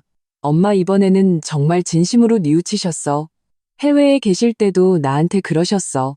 돌아가면 꼭 당신한테 제대로 사죄하고 다시는 안 괴롭히겠다고. 제발 이번 한 번만 믿어줘. 응? 저는 아무 말도 하지 않았습니다. 그 말이 사실이라고 해도 이렇게 쉽게 용서해주면 안 된다고 생각했습니다. 그렇지 않으면 그들은 앞으로도 저를 괴롭힐 테니까요. 엄마는 제가 말이 없자 남편을 향해 말했습니다. 이서방, 우리가 안 도와주는 게 아니라 자네 어머니가 이번에 너무 상처를 줬어. 이렇게 하세. 일단 자네 어머니를 해외에서 모셔와. 그리고 우리 딸 앞에서 직접 사과하게 해. 사과에 진심이 보이면 그때 우리가 용서할지 말지 고민해 보겠네. 남편은 그 말을 듣자마자 서둘러 말했습니다. 감사합니다, 장모님. 감사합니다, 여보. 엄마만 돌아오실 수 있다면 어떻게든 사과하게 할게요. 그런데 지금 제가 돈이 없어서 비행기 표를 살 수가 없어요. 여보, 돈 좀 빌려줄 수 있을까? 월급 받으면 바로 갚을게. 저는 잠시 생각하다가 말했습니다. 돈은 빌려줄게. 대신 조건이 있어. 첫째, 당신 엄마가 돌아오시면 우리 부모님 앞에서 나한테 사과해야 해. 그리고 사과는 진심으로, 건성으로 하면 안 돼. 둘째, 앞으로 당신들 집안일 때문에 내가 상처받는 일은 없어야 해. 만약 당신 엄마가 또 나를 괴롭히면 우린 이혼이야. 셋째, 이번에 당신들이 해외에서 쓴 모든 비용, 비행기표, 숙박비, 치료비 전부 당신들이 알아서 해. 나는 한 푼도 안 보탤 거야. 그는 서둘러 고개를 끄덕였습니다. 알았어, 알았어. 다 그렇게 할게. 엄마만 돌아오실 수 있다면 어떤 조건이든 다 들어줄게. 여보, 고마워. 도와줘서 정말 고마워. 저는 지갑에서 신용카드 한 장을 꺼내 그에게 건넸습니다. 여기 500만 원 한도 카드야. 비행기표 한 장은 살 수 있을 거야. 빨리 가서 비행기표 끊고 당신 엄마 빨리 모셔와. 그는 카드를 받아들고 감격해서 눈물을 흘렸습니다. 여보, 고마워. 당신 정말 좋은 사람이야. 지금 바로 비행기표 사러 갈게. 엄마 돌아오시면 꼭 당신한테 제대로 사과하게 할게. 엄마가 말했습니다. 이서방, 너무 좋아하지 말게. 자네 어머니가 돌아와서 사과에 진심이 없으면 우리는 그래도 용서 안 할 거야. 그는 서둘러 말했습니다. 장모님, 걱정 마세요. 제가 꼭 엄마 제대로 사과하게 할게요. 실망시켜드리지 않을게요. 그러고는 다시 한번 저와 엄마를 향해 허리를 숙이고 돌아서서 밖으로 나갔습니다. 제가 마음을 바꿀까봐 두려운 듯이 말이죠. 서둘러 떠나는 그의 뒷모습을 보며 엄마가 한숨을 쉬었습니다. 딸, 너는 왜 또 그렇게 마음이 약하니? 그 사람 어머니가 돌아와서 예전처럼 굴면 너 또 상처받을 거 아니야. 저는 고개를 저으며 말했습니다. 엄마, 저도 그들에게 기회를 주는 거고, 저 자신에게도 기회를 주는 거예요. 만약 그 사람 어머니가 정말 진심으로 사과하고 앞으로 저를 안 괴롭히면 저도 관계를 이렇게까지 악화시키고 싶지는 않아요. 저랑 그 사람이 이혼할 정도는 아니잖아요. 잘 지낼 수만 있다면 누가 그걸 원하지 않겠어요? 엄마는 제 머리를 쓰다듬으며 말했습니다. 바보 같은 딸. 그래도 너무 마음이 약해. 하지만 걱정 마. 만약 걔들이 앞으로 또 너를 괴롭히면 엄마 아빠가 꼭 내 편이 되어줄게. 7부. 시어머니는 병원에 사흘 입원하고 나서야 겨우 안정을 되찾았습니다. 그 사흘 동안 저는 딱 한 번 병문안을 갔습니다. 그것도 엄마가 가보라고 성하셔서 마지못해 간 거였죠. 갈 때마다 시어머니는 제게 무언가 말을 하고 싶어 하면서도 제가 기분 나빠할까봐 눈치만 보는 눈치였습니다. 저 역시 그분과 할 말이 딱히 없었죠. 마음속 응어리가 그렇게 쉽게 풀릴 리가 없으니까요. 나흘째 되던 날, 오전에 남편에게서 전화가 왔습니다. 의사가 시어머니 퇴원을 허락했다며 병원에 와서 짐 싸는 것을 도와주고 같이 시댁으로 가자고 했습니다. 저는 잠시 생각하다가 말했습니다. 짐 싸는 건 도와줄 수 있지만 시댁에 가는 건 싫어. 나 아직 친정에 며칠 더 있고 싶어. 그가 서둘러 말했습니다. 여보, 그러지 마. 엄마도 퇴원했으니 우리 가족 다 같이 모여서 제대로 이야기하고 지난 일은 완전히 풀어야지. 당신이 없으면 엄마도 마음이 불편하실 거야. 저는 잠시 망설이다가 말했습니다. 알았어. 병원에 가서 짐 싸는 건 도와줄게. 하지만 시댁에 돌아가서도 할 말은 제대로 해야겠어. 내가 내건 사과 조건도 하나도 빠짐없이 지켜야 해. 그가 서둘러 말했습니다. 알았어, 알았어. 다 당신 뜻대로 할게. 당신이 하자는 대로 다 할게. 전화를 끊고 저는 엄마에게 말씀드리고 병원으로 향했습니다. 병실에 도착하니 남편과 아가씨가 짐을 싸고 있었습니다. 시어머니는 침대에 앉아 손에 사과를 들고 있었지만 먹을 생각은 없어 보였습니다. 제가 들어오는 것을 보자 시어머니는 서둘러 사과를 내려놓고 웃으며 말했습니다. 예, 왔구나. 어서 앉아라.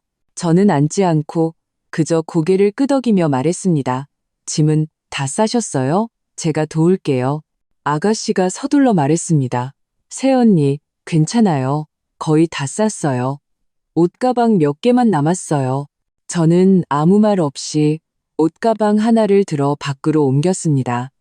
남편이 서둘러 다가와 제 손에서 가방을 뺏으려 했습니다. 여보, 내가 할게. 당신 힘들잖아. 저는 그의 손을 피하며 말했습니다. 됐어. 나 혼자 할 수 있어. 차를 타고 가는 내내 분위기는 어색했습니다. 아무도 말을 하지 않았죠. 아가씨가 어떻게든 분위기를 풀어보려 제게 말을 걸었습니다. 새언니, 며칠 전에 제가 집에서 만두 빚었는데 어머님이 빚으신 거랑 맛이 비슷하더라고요. 집에 가면 제가 끓여드릴게요. 저는 그저 웃으며 아무 말도 하지 않았습니다. 시어머니는 제가 반응이 없자 더는 아무 말도 하지 못했습니다. 시댁에 도착해 문을 열자 집안은 엉망이었습니다. 바닥에는 쓰레기가 널려 있었고 소파에는 옷가지가 쌓여 있었죠. 며칠 동안 아무도 치우지 않은 티가 났습니다. 제가 미간을 찌푸리며 말했습니다. 집이 왜 이렇게 엉망이에요? 남편이 서둘러 말했습니다. 며칠 동안 엄마 병원에만 신경 쓰느라 치울 시간이 없었어. 내가 금방 치울게. 시어머니는 소파에 앉아 한숨을 쉬며 말했습니다. 지혜야, 며칠 동안 네가 고생이 많았다. 엄마가 잘못했어. 이제 그만 엄마랑 화 풀어주면 안 되겠니? 저는 맞은편 의자에 앉아 그를 똑바로 쳐다보며 말했습니다. 어머니, 제가 화를 안 푸는 게 아니에요. 이번에 어머니가 너무 심하셨어요. 제가 이 집에 시집 온 지 5년이에요. 5년 동안 어머니가 시키는 건 뭐든지 했어요. 동쪽으로 가라면 서쪽으로는 가지 않았죠. 어머니가 원하시는 건 제가 할 수 있는 한 다 해드렸어요. 그런데 어머니는요? 어머니는 단 한 번도 저를 가족으로 생각하지 않으셨어요. 늘 제가 외부인이고 제가 당신 아들한테 굽실거린다고 생각하셨잖아요. 저는 잠시 말을 멈췄다가 계속했습니다. 이번 해외여행만 해도 그래요. 준비부터 출발까지 저 혼자 다 했어요. 비행기표, 호텔 예약, 짐 싸기. 제가 허리가 끊어질 것 같았는데도 어머니는 걱정 한마디 없으셨죠. 오히려 매일 이것저것 트집만 잡으셨잖아요. 식당에서는 제가 반찬 좀 늦게 집어드렸다고 사람들 앞에서 제 뺨을 2대나 때리고 꺼지라고 소리치셨죠. 그때 주변 사람들이 저를 어떤 눈으로 쳐다봤는지 아세요? 제 마음이 얼마나 아팠는지 아세요? 여기까지 말하자 제 눈에서 눈물이 터져 나왔습니다. 저도 우리 부모님한테는 금지옥엽 같은 딸이에요. 우리 부모님은 제 손가락 하나 건드린 적이 없어요. 그런데 제가 왜 당신한테 와서 이런 수모를 겪어야 하나요? 제가 친정에 돌아갔을 때 우리 부모님이 제 얼굴에 손자국을 보고 가슴 아파서 밤새 잠 못 이루셨어요. 어머니가 저한테 우리 부모님한테 떳떳하세요. 시어머니는 고개를 숙인 채 눈물을 흘렸습니다. 지혜야, 엄마가 잘못했다. 그때는 엄마가 정신이 나갔었나 보다. 그래서 그런 짓을 했어. 제발 이번 한 번만 용서해줘. 엄마가 앞으로는 너를 친딸처럼 대할게. 다시는 안 괴롭힐게. 저는 눈물을 닦으며 말했습니다. 용서는 해드릴 수 있어요. 하지만 제가 전에 말했던 사과 조건 하나도 빠짐없이 지키셔야 해요. 그리고 몇 가지 더 추가해야겠어요. 시어머니가 서둘러 말했습니다. 말해봐라. 엄마가 할 수 있는 건 다 들어줄게. 저는 글을 보며 말했습니다. 첫째, 당신 아들, 당신 딸, 당신 남편, 우리 가족 모두 앞에서 제게 공식적으로 사과하세요. 사과할 때는 해외에서 제게 했던 짓을 전부 다 말씀하시고 당신의 잘못을 인정하세요. 건성으로 하면 안 돼요. 그가 서둘러 고개를 끄덕였습니다. 알았다, 알았어. 엄마가 그렇게 할게. 내 아버님 돌아오시면 가족 모두 앞에서 너한테 사과할게. 저는 계속했습니다. 둘째, 우리 부모님께 사과하세요. 당신의 행동 때문에 우리 부모님이 걱정하셨고 상처받으셨으니까요. 당신이 직접 우리 집에 가서 우리 부어머님께 죄송하다고 말씀드리세요. 그가 잠시 망설이다가 말했습니다. 알겠다. 엄마가 갈게. 내일 바로 내 집에 가서 내 부모님께 사과할게. 셋째, 지난번 해외에서 쓴 모든 비용, 비행기표, 숙박비, 치료비, 그리고 당신이 제 뺨을 때린 것에 대한 정신적 피해 보상금을 주셔야겠어요. 비행기 표와 숙박비는 합쳐서 800만 원, 치료비는 300만 원, 정신적 피해 보상금은 많이도 안 받을게요. 500만 원, 총 600만 원이에요. 한 달 안에 저한테 주셔야 해요. 남편이 그 말을 듣자마자 서둘러 말했습니다. 여보, 어떻게 정신적 피해 보상금까지 달라고 해? 우린 한 가족이잖아. 이렇게까지 할 필요는 없잖아. 저는 그를 쏘아보며 말했습니다. 한 가족? 당신 엄마가 나 때릴 때는 나를 한 가족으로 생각했대? 이제 와서 나한테 한 가족이라고? 늦었어. 이 정신적 피해 보상금은 꼭 받아야겠어. 이건 내가 받은 상처에 대한 보상이야. 한 푼도 깎아줄 수 없어. 시어머니가 서둘러 남편의 팔을 잡아 끌며 말했습니다. 민준아, 말하지 마라. 지혜 말이 맞다. 엄마가 잘못했으니 이 돈은 엄마가 주는 게 맞아. 지혜야, 걱정 마라. 엄마가 한 달 안에 꼭 돈 마련해서 줄게. 저는 고개를 끄덕이며 말했습니다. 넷째, 앞으로 이 집의 경제권은 제가 가질 거예요. 당신은 예전처럼 당신 아들한테 함부로 돈 달라고 하시면 안 돼요. 우리 부부 생활에 함부로 간섭하셔도 안 되고요. 집안의 크고 작은 일은 모두 저와 상의하셔야 해요. 더는 독단적으로 행동하시면 안 돼요. 시어머니가 잠시 멈칫했습니다. 집의 경제권. 예전에는 다 내가 관리했는데 갑자기 너한테 주려니 좀 어색하구나. 저는 비웃으며 말했습니다. 어색해도 익숙해지셔야죠. 예전에 어머니가 돈 관리하실 때는 돈을 전부 당신이랑 당신 딸한테만 쓰셨잖아요. 저랑 당신 아들이 뭐 좀 사려고 하면 아까워하셨고요. 이제 제가 돈 관리하면 돈을 써야 할 곳에 쓸 거예요. 어머니처럼 이기적으로 굴지 않을 거예요. 그리고 이게 우리 가족을 위한 길이기도 해요. 예전처럼 하다가는 우리 가족은 조만간 흩어질 거예요. 남편이 서둘러 말했습니다. 여보 말이 맞아. 앞으로 집의 경제권은 당신한테 맡길게. 나는 이견 없어. 시어머니는 남편까지 그렇게 말하자 어쩔 수 없이 고개를 끄덕였습니다. 알았다. 엄마가 그렇게 할게. 앞으로 집의 경제권은 너한테 맡길게. 저는 계속했습니다. 다섯째. 앞으로 당신 아들과 제 사이를 이간질하시면 안 돼요. 당신 아들 앞에서 제 험담하시면 안 돼요. 만약 제가 또 그런 짓을 하시는 걸 알게 되면 더는 할 말 없어요. 저는 당신 아들이랑 바로 이혼할 거예요. 그가 서둘러 말했습니다. 엄마 알았다. 엄마 앞으로는 절대 너희 사이 이간질 안 할게. 민준이 앞에서 내 험담도 안 할게. 저는 그를 보며 말했습니다. 이 5가지 조건 다 기억하셨어요? 만약 이 중에 하나라도 지키지 않으시면 저는 당신을 용서하지 않을 거예요. 그리고 당신 아들이랑 이혼하고 다시는 이 집에 발도 들이지 않을 거예요. 시어머니가 서둘러 말했습니다. 엄마 다 기억했다. 엄마 꼭 지킬게. 걱정 마라. 남편도 말했습니다. 여보, 걱정 마. 내가 엄마 잘 감독할게. 만약 엄마가 못 지키시면 내가 먼저 가만 안 있을 거야. 저는 자리에서 일어나 말했습니다. 좋아요. 할 말은 다 했어요. 알아서들 잘하세요. 저는 오늘 친정에 가서 잘 거예요. 당신들이 이 조건들을 다 지키시면 그때 돌아올지 말지 고민해 볼게요. 시어머니가 서둘러 말했습니다. 지혜야, 그러지 마. 집이 이렇게 넓은데 여기서 자는 게 편하잖아. 왜 굳이 친정에 가니? 저는 고개를 저으며 말했습니다. 아니요, 저는 친정에서 자는 게 편해요. 당신들이 할 일을 다 하시면 저도 자연스럽게 돌아올 거예요. 그러고는 제 가방을 들고 돌아서서 밖으로 나갔습니다. 남편이 서둘러 따라 나왔습니다. 여보, 내가 데려다 줄게. 저는 돌아보지도 않고 말했습니다. 됐어. 나 혼자 갈 수 있어. 시댁 문을 나서자 저는 안도의 한숨을 쉬었습니다.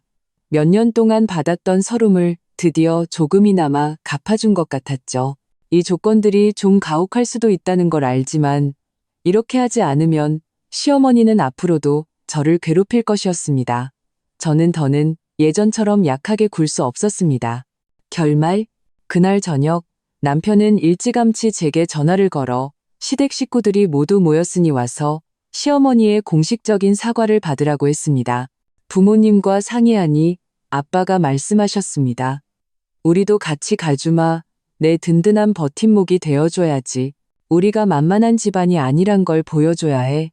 저는 고개를 끄덕였고 마음이 한결 든든해졌습니다. 저희 세 식구가 시댁에 도착했을 때 문을 열어준 건 아가씨였습니다. 그녀는 활짝 웃으며 말했죠. 새언니, 아저씨, 아주머니, 어서 오세요. 거실로 들어서니 시아버지, 시어머니, 남편이 모두 소파에 앉아 있었습니다. 시어머니는 저희를 보자마자 긴장한 얼굴로 일어났습니다. 사돈어른, 지혜야, 어서 앉아라. 부모님이 소파에 앉으시고 저도 그 옆에 앉았습니다. 거실에는 잠시 정적이 흘렀습니다. 시아버지가 먼저 입을 열었습니다. 오늘 다들 모이라고 한 건 지난번 해외에서의 일 때문입니다. 여보, 모두 앞에서 지혜한테 제대로 사과하고 할 말은 다 하시오. 시어머니는 심호흡을 한 번 하고 제 앞에 와서 먼저 허리를 숙여 인사했습니다. 그리고는 고개를 들어 붉어진 눈으로 말했습니다. 지혜야, 엄마가 미안하다. 해외여행 갔을 때 엄마가 너한테 트집 잡고 사소한 일로 사람들 앞에서 내 뺨을 2대나 때리고 굴러온 돌이라며 꺼지라고 막말한 거 정말 미안하다. 그때는 엄마가 정신이 나갔었나 보다. 그래서 그런 못된 짓을 했어. 너한테 큰 상처를 주고 사돈어른들께도 걱정을 끼쳐드렸구나. 엄마가 잘못했다. 제발 이번 한 번만 용서해다오. 그녀는 말을 하며 눈물을 흘렸습니다. 네가 우리 집에 시집 온 뒤로 나한테 얼마나 잘했는데, 내가 원하는 건 뭐든지 사주고 집안일도 다 네가 했는데 나는 그걸 고마운 줄도 모르고 늘 너를 남 취급하고 사사건건 트집만 잡았구나. 이번에 해외에서 고생한 건 다 내가 자초한 일이야. 그러면서 깨달았다. 네가 진심으로 우리 가족을 위하는 사람이란 걸. 앞으로는 절대 너를 남 취급하지 않을게. 친딸처럼 대할게. 다시는 안 괴롭힐게. 저는 그 모습을 보며 마음이 복잡했습니다. 사실 저는 그와 죽기 살기로 싸우고 싶었던 게 아니었습니다. 그저 그가 잘못했다는 것을 깨닫고 앞으로 저를 잘 대해주길 바랐을 뿐이었죠. 저는 한숨을 쉬며 말했습니다. 어머니, 당신의 잘못을 깨달으셨다니 다행이에요. 저도 옹졸한 사람이 아니에요. 앞으로 약속하신 대로만 해주신다면, 저를 더는 상처 주지 않으신다면 저도 용서할게요. 시어머니는 그 말을 듣자마자 서둘러 말했습니다. 고맙다. 지혜야. 고마워. 걱정 마라. 엄마 앞으로는 꼭 약속 지킬게. 다시는 너한테 상처 주는 일 없을 거야. 그때 아빠가 입을 열었습니다. 사부인 잘못을 아셨으니 앞으로는 우리 지혜한테 잘해주십시오. 지혜는 착한 딸입니다. 당신들 집에 그런 며느리가 들어간 건 복인 줄 아세요? 만약 또 우리 딸을 괴롭히는 걸 알게 되면 그때는 이렇게 쉽게 넘어가지 않을 겁니다. 시어머니는 연신 고개를 끄덕였습니다. 사돈어른 걱정 마십시오. 앞으로는 정말 지혜한테 잘하겠습니다. 다시는 안 괴롭히겠습니다. 엄마도 말했습니다. 그래요. 한 가족이 화목하게 지내는 게 최고죠. 지난 일은 잊어버리고 앞으로는 서로 이해하고 배려하면서 잘 지내세요. 그 후 저는 제가 세운 5가지 조건과 추가적인 가족 규칙들을 다시 한번 상기시켰습니다. 돈 문제, 집안일 분담, 주말 가족 식사, 명절 계획 등 구체적인 규칙들을 제시했고 가족 모두가 흔쾌히 동의했습니다. 그날 이후 시어머니는 정말 많이 변했습니다. 더는 제게 트집을 잡지 않고 오히려 먼저 나서서 집안일을 도와주셨습니다. 제가 퇴근이 늦으면 저녁밥을 차려놓고 기다려주셨죠. 경제권을 제게 넘긴 후로는 단 한 번도 간섭하지 않으셨습니다. 아가씨도 철이 들어 더는 제게 대들지 않고 오히려 저와 함께 쇼핑을 가기도 했습니다. 남편은 예전보다 저를 더 아껴주었고 시어머니가 혹시라도 실수하면 제 편을 들어주었습니다. 한 달 후 시어머니는 약속대로 제게 600만 원을 주셨습니다. 저는 그 돈을 받으며 사실 돈이 중요한 게 아니었다는 것을 다시 한번 느꼈습니다. 그분의 진심 어린 변화가 더 중요했죠. 나중에 우리 가족은 다 같이 국내 여행을 갔습니다.